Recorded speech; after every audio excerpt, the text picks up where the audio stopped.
పూసంత నవ్విందంటే పున్నమి కావాలా? అయితే నవ్వనులే.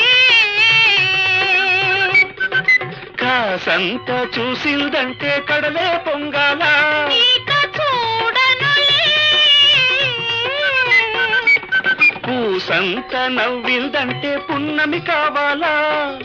కాసంత చూసిందంటే కడలే పొంగాల. ఎండి తెర మీద పుత్తడి బొమ్మ ఎలగాల ఎదగాల. ఆ ఎదుగు ఒదుగు ఎలుగు కన్నుల ఎన్నెల కాయాల. నువ్వంటుంటే నే వింటుంటే నూరేళ్ళు నిన్ను